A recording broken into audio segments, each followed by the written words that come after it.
ये कहानी एक छोटे से गांव के लड़के मोहन की है। मोहन का सपना था कि वह एक दिन बड़ा आदमी बनेगा और अपने गांव का नाम रोशन करेगा।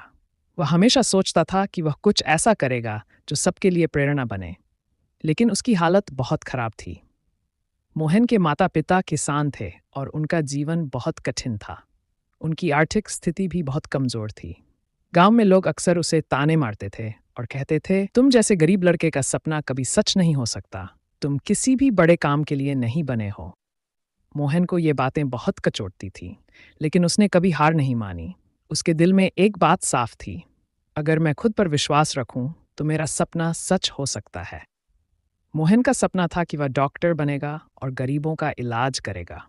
इसके लिए उसने अपनी पढ़ाई में बहुत मेहनत की। उसके पास किताबें कम थीं और वह अक्सर माचिस की जोड़ी में रात भर पढ़ाई करता। गांव में बिजली की समस्या थी तो वह तेल के दीपक के सामने बैठकर पढ़ता। कई बार उसे महसूस हुआ कि शायद वह इस रास्ते पर अकेला है, लेकिन उसकी आंखों में एक चमक थी जो कह रही थी कि सपने सच होते हैं।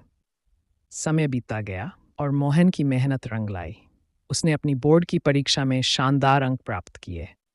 फिर उसने मेडिकल कॉलेज में प्रवेश लिया और कठिन संघर्ष के बाद डॉक्टर बन गया।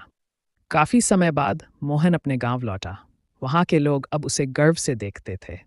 अब वह उसी गांव के बच्चों को शिक्षा दे रहा था और उनकी मदद कर रहा था। उसने साबित कर दिया कि अगर इंसान का इरादा मजबूत हो तो कोई भी सपना सच्चा हो सकता है। संदेश: सपने सच्चे होते हैं अगर आपके पास मेहनत और विश्वास हो। कभी हार मत मानो, क्योंकि हर कठिनाई के बाद सफलता जरूर मिलती है।